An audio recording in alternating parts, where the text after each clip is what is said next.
103.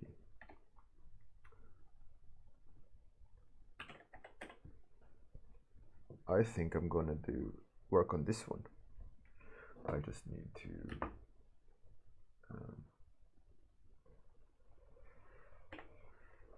save it for a second so you don't see my hard drive. There you go.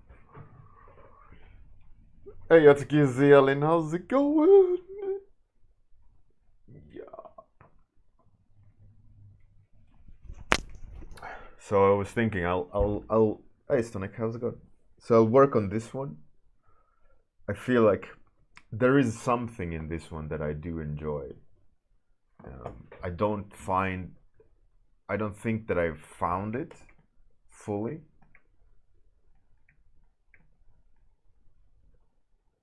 But it's fun to look at the first sketch versus where it is now. You can see the progress of the evolution of the idea. Let me switch off so I don't show you something you shouldn't see. But let's see, where's the first sketch? I think it's this one. Yeah. So that's the first sketch.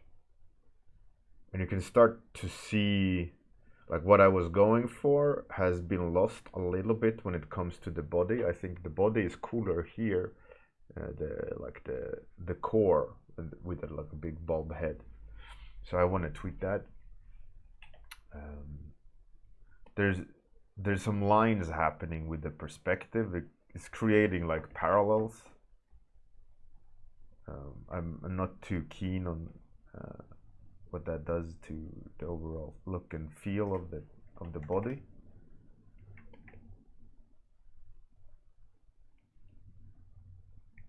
But we're getting there, I think.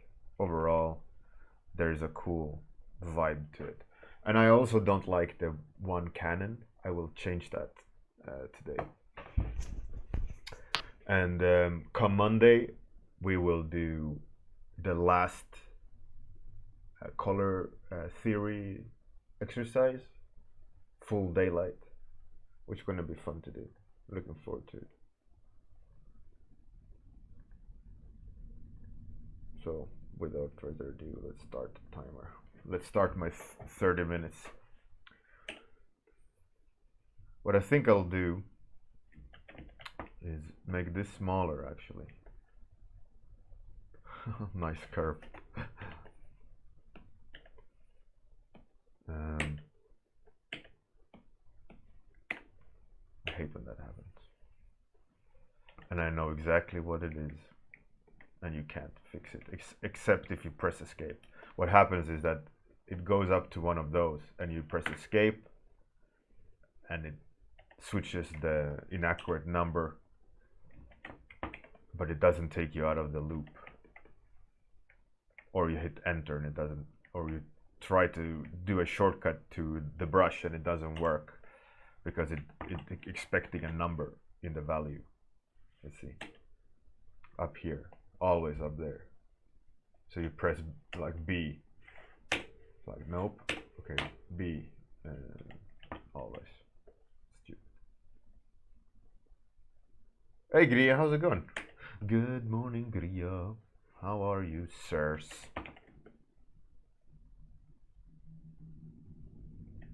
I had this idea of how to make this more interesting, and I wanna explore that.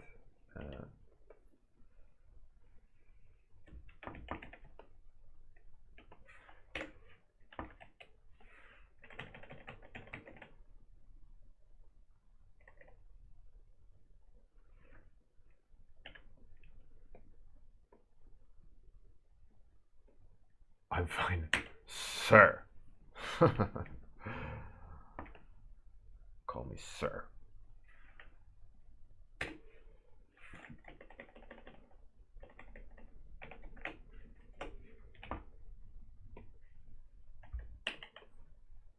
Yeah, I was thinking, I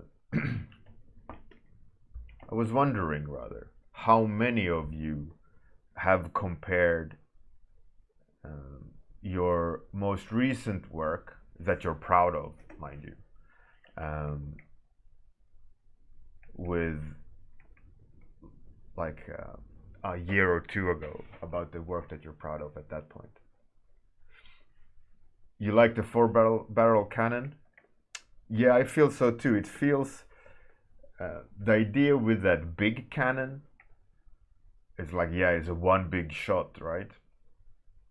But usually, if you ever seen a big old cannon being shot, the recoil is ridiculous, and the power they generate, these huge cannons when they shoot, is mind blowing, right? So now with this change is that it'll still come across as a tank,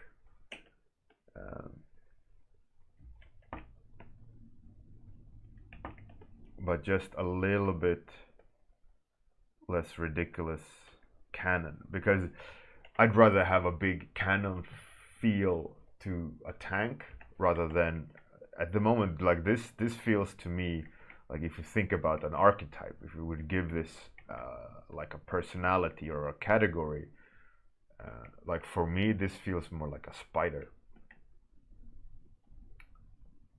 more than a massive hammer, you know. Hey Stiggis, how's it going? But what it does do, though, which I don't like, is that it offsets the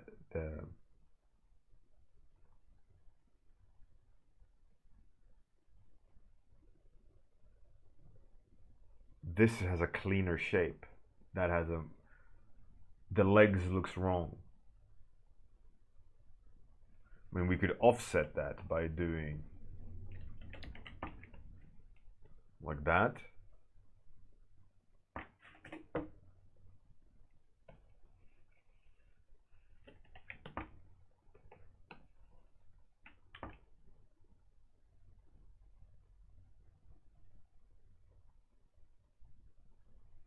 Stunning. Right. Yeah, back to that topic. How many of you have compared your recent best work versus old best work? I think there is a lot to be learned about reviewing your own work, because I mean, I don't, wait 1 second, I don't know about this. I kind of like this more, actually. I'd rather try to make this work than change it up. The ground up is going to change too much. The fundamental idea of the concept gets thrown out. Now it could be still one single cannon. The impact won't be that large. I think the proportions with the barrel works significantly better with the body. The small cannons look cooler in terms of idea, but it didn't look right.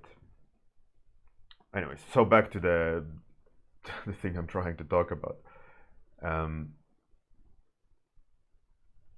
Looking back at your old work, I think is really important, because you can start to gauge your trajectory in a way, and also see what you struggled with and what you still have left to deal with, and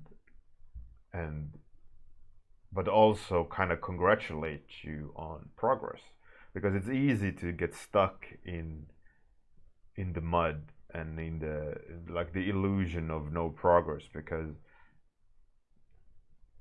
it's really hard work, right? And it's never, the evolution of yourself is never like click, you wake up and all of a suddenly you're that much better of an artist, right?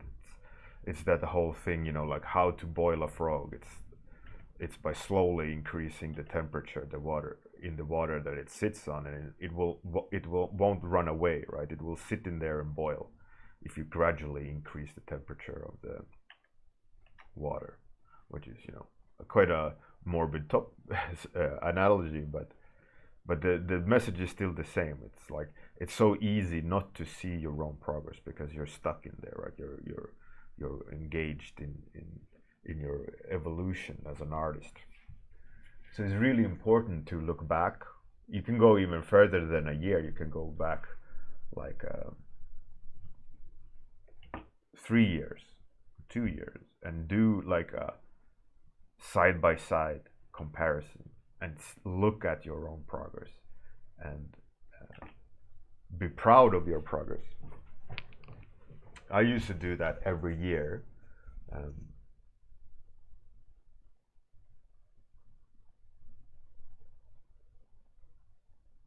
Stig, yes, that's cool. That's cool. Hopefully you saw progress. We are, like I said, like Stonik also said, like we're definitely one of the last to notice because we're caught up in it. But like I said, I started saying like I usually do this once a year. I've mentioned this last Christmas, is that I take a break for a month more or less.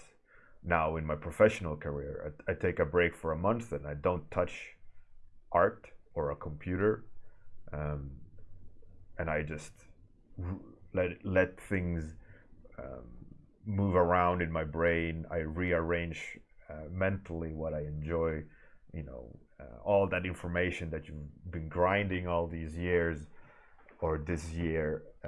I let it rest, and you put it in its pocket where it needs to go, and you rationalize a lot of decisions you're making artistically and what do you actually like and so on and so forth. And it's like like breathe, exhale, and okay, what is this thing I'm pursuing, right? Why what do I love, and so on and so on. But what I also used to do, more so earlier in my career than now,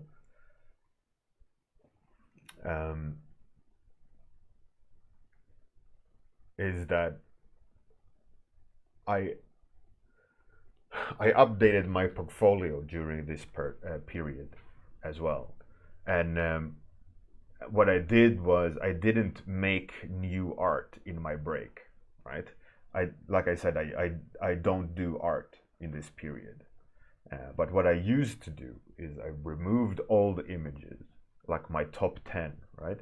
I removed all images and re-rationalized, okay, what images do I like that I've done?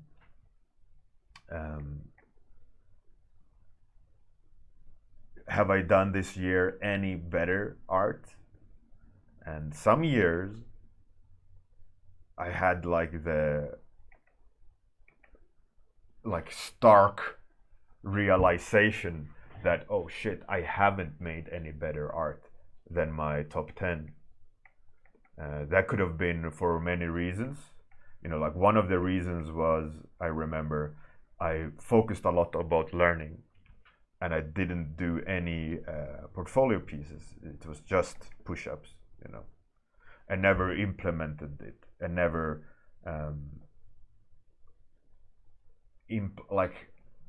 put the knowledge to use, right?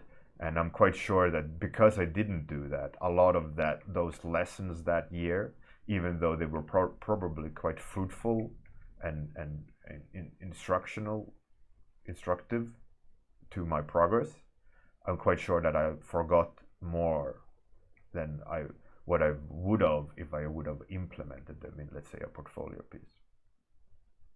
So every year I went through my portfolio and I looked at the pieces I've done, like in terms of flavor and taste, is there cool pieces that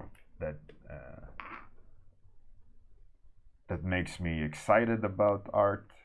Have I missed something? Or like I looked through all my work, picture by picture, and rationalized each image going through, like, do I like the way it looks? If yes, then okay, what is cool about it? Is there anything in this image, even unfinished ones, I looked at? And I was thinking, is there anything in here that to me has something that's intriguing. Like, does it speak to me in some way? And sometimes it was always like a dirty sketch that I had thrown away in the corner of my hard drive that spoke to me. Like, this looks so cool. Like, why do I like the way like this sketch looks? And what I used to do was I used to have a folder where I saved all those images that spoke to me and that for me had something that fascinated me and made me want to finish it, or that spoke to me in some way in terms of artistic direction or potential of, you know, a cool end result and so on. And even though I didn't paint that month, you know, at the end of the year, during my reflection period, I saved them. Like next year, I know there's this things in this painting that I do enjoy. I'm gonna do these and that, and then I made plans, and I kind of what's it called? Boiled down what fascinated me, and then when I went back to it all, I had figured out my direction. I figured out what speaks to me and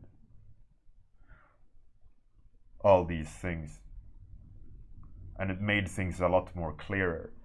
And I think if you don't spend time doing that, reflecting upon your own art, not only reflecting upon, like, giving yourself a feedback session or review of what you're doing, but also where are you going, and, you know, all these things. I think it's far too easy to get lost in the grind, and if you never take a breather and never take the time to actually question what you're doing, why you're doing it, what style do you want, or what style do you want to enhance? Do you like drawing characters, or are you doing it because you think it's a good career move, or, you know, what do you actually love? And, you know, it's fascinating to see, and I think most of my old websites are down, but there used to be some old websites which I went back to look at, and I could see one of my older websites I had 2004 portfolio, 2005 portfolio. So you could go and look at the portfolio every year and see the evolution of my artistic choices.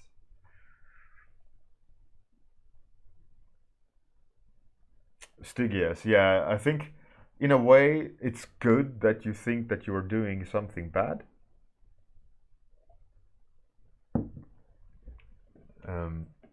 Because if you think you're doing something bad, you're very analytical of what you're doing. But the dangers of always thinking you're bad is that it can easily become the song that you dance to, right? Rather than being excited and wanting to explore and be pumped by the fact that you know, like, you have so much left to learn and that you want to learn more and you want to see where it goes. It's very easy to go like, gosh, why am I not as good as Marko Djurdjevic? Damn you world, I should give up. I will never be as good as insert cool artist name here. And it's so important to remember that, you know,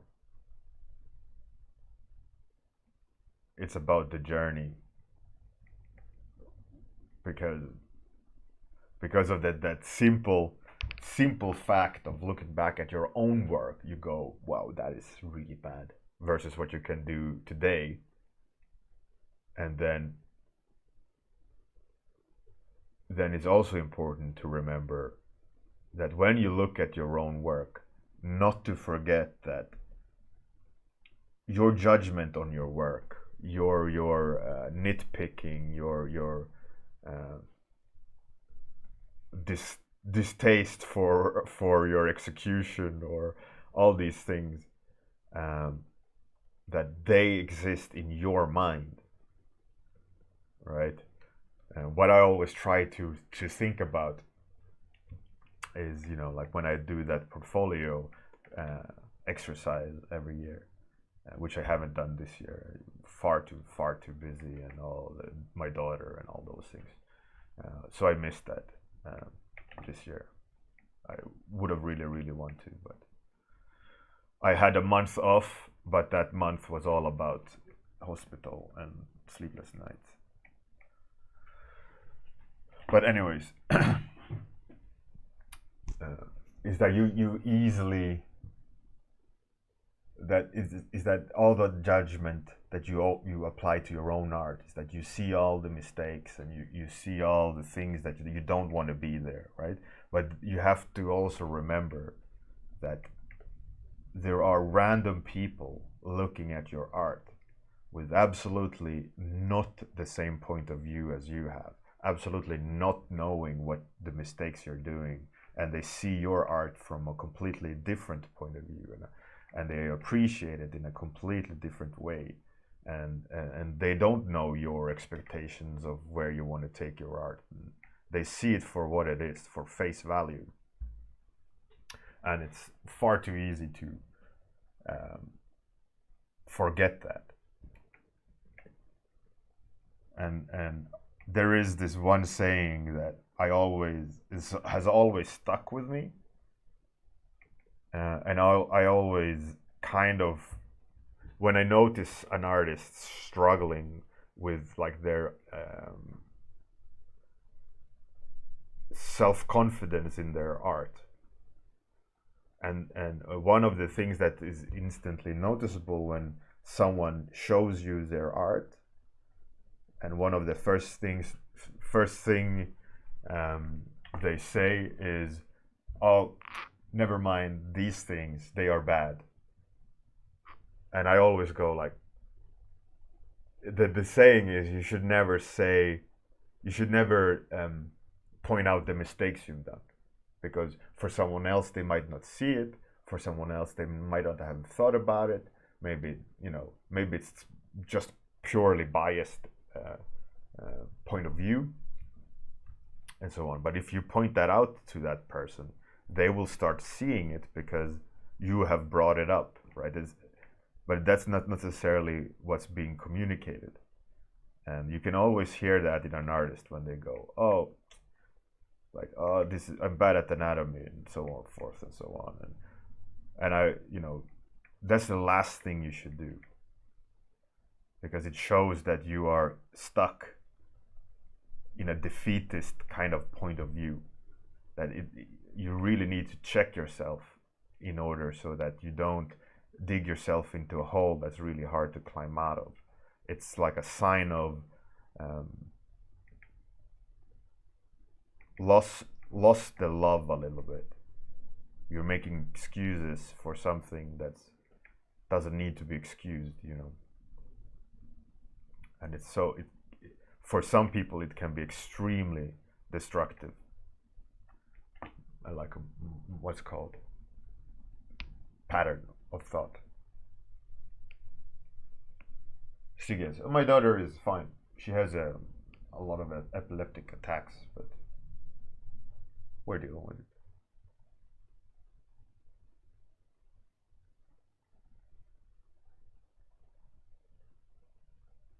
Stomach. Yeah, absolutely. I mean, that's one of the reasons why I also wanted to do this stream and bring it out in public, is the show to beginners, especially beginners, that a seasoned artist doesn't always, make gold as soon as the pen touches the paper. It's all about being able to roll with the punches, understanding what you're doing, what to improve on, having fun most of all, and all these things, right? It's so important. and and that's the whole portfolio aspect. It's like, holy shit, that level of finish is amazing. But what you just don't see in a portfolio is all the mistakes and all the shit paintings, because it's maybe they can add 2 new portfolio pieces a year. Like, oh look, finally I've made some awesome stuff. But they haven't painted only 2 paintings a year, right? The most likely 50 paintings. That's like a, you know, average. Yet there's only 2 new portfolio pieces, right? But then you look at the portfolio and you go, wow, the level is so good. How can I ever be that good? But you forget that it is like the best of the best of your output.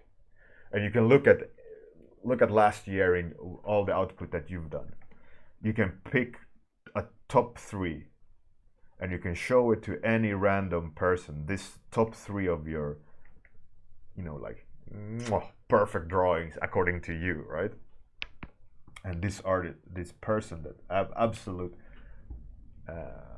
stranger, will look at that.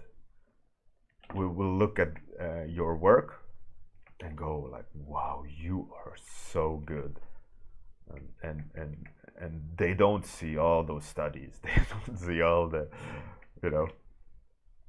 screaming at the monitor.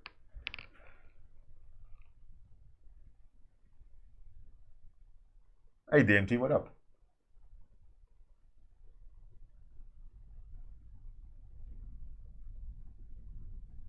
Yeah, DMT. It's really important.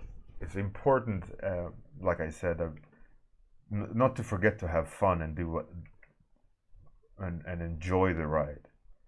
Yes, there's a struggles with art, learning, all these things, but you also have to be able to take a step back and appreciate the creative aspect, and understand that it's not overnight improvement.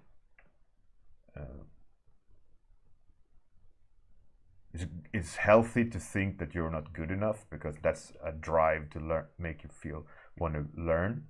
But it's also important not to, like I said, dig yourself into a hole that's really hard to climb out of, which is unnecessarily harsh on your progress, because you are making progress by default. By wanting to draw another drawing, you're making yourself better at drawing. But if you're struggling and losing the interest in drawing, or if it becomes a chore, you have to reset your mind and consider, oh, I want to create something again today. Like, I want to draw a dragon, whatever. But if it feels like, oh, I need to do 5 studies before I can draw a dragon, I need to learn this, I need to do some anatomy practice, how can I ever draw a dragon, blah blah blah, and then joy is lost. How about just you sit down, do a dragon, make some sound effects. Oh, Captain Bounce 18, the powerful number 18. You're now an adult. You're now allowed to drink beer. How's it going, Captain Bounce?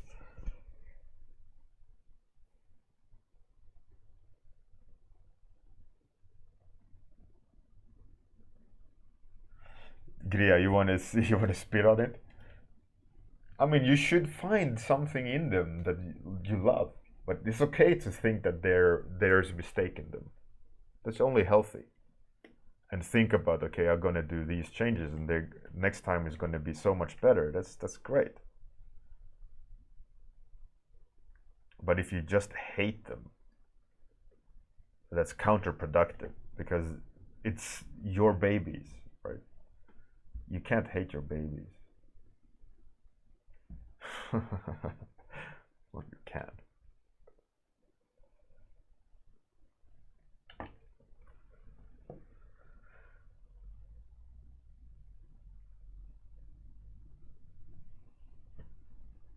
But yeah, that's important.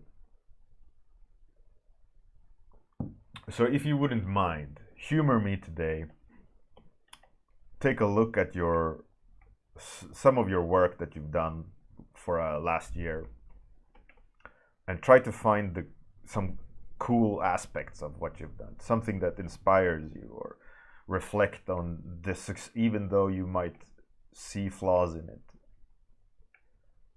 Just find the things that you love in what you've created, because you are creative.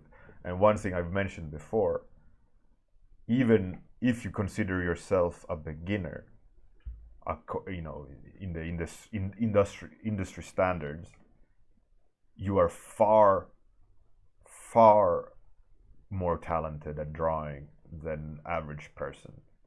If you go to a bar with your sketchbook and ask a random person to draw something in your sketchbook, you will think, I mean, this is going to sound harsh, but you will think that that person is retarded when you look at their drawing. It's like, oh, shit. Okay, did I pick the backwards person in the bar, or and then you look at your sketch page and you go, all right, okay, I'm pretty good. I've done this many times in bar.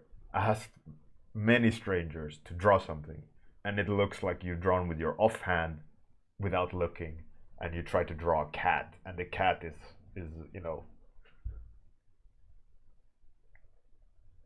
But you can't blame them. They don't have a passion and drive to be good at drawing, while you consider yourself like, I'm such a damn noob.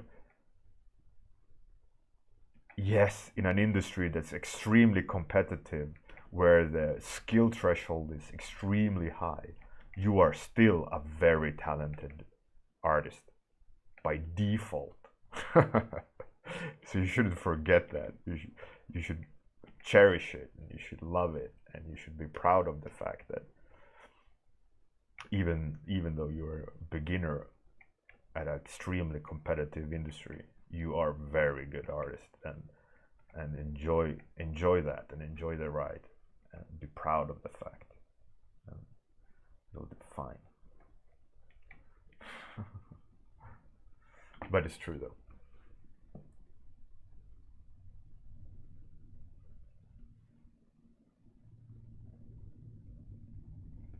Gria.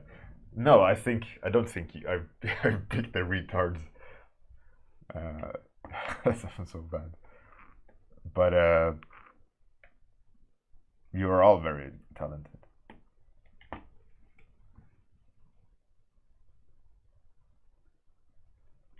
White milk. You just yanked the sketchbook away. It's like, did I say finger paint? Zealand, yeah, absolutely. I mean, their level, the seasoned pros level of skill is, it's mind-boggling, really. But we're splitting hairs in this, in that fact. A lot of people can't see that difference between,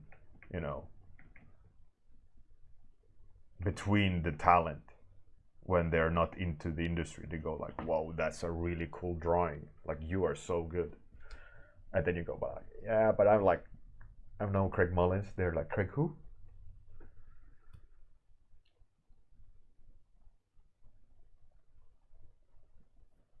Yeah. Yeah. So I think this is pretty cool. It's okay. I think I do some tweaks to it. This one, I would do that offline. I think what I want to do is one thing that I want to do, which I haven't. It comes off a bit as futuristic. I want it to feel Second World War. It's all these kind of diamond shapes, which are wrong. But what I want to do is I want to indicate on the tank, which I haven't. I've been busy talking bullshit. Is I want to show kind of like where you go in to the tank to sit.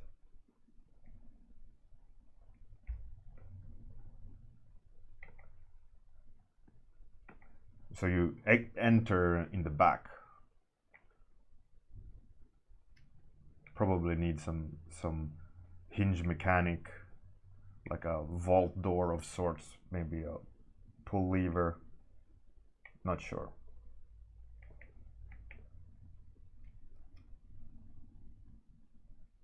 Maybe it needs to be on a rod like that. You know how it, when you pull it down, it extends down and it locks itself. It's like a restriction. But anyways, yeah, I want to indicate function, which I haven't done. I've just been messing around with the shapes and it's wrong. The shapes doesn't come off as believable. But yes, stuff like that will make it feel more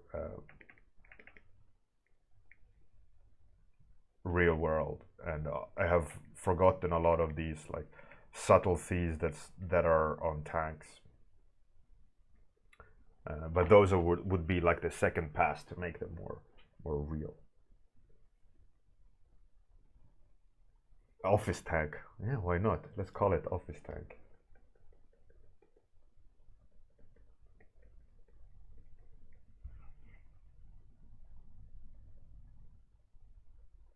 DMT, my pleasure, man. My pleasure. Stig, yes, cool. Glad that you can walk away and you should be proud of your work and proud of your hard work. And don't forget to love what you're doing and have fun doing it. And don't get caught up in the grind too much. It's important to just, like I said, please do take a look at your old work and where you are today and be proud of the journey and be proud of where you're going. You are special. And you are good.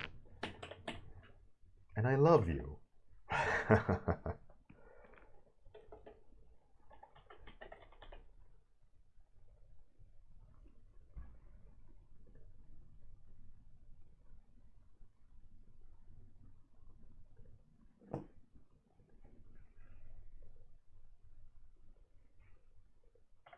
Okay, we're gonna raid Tofu Senshi.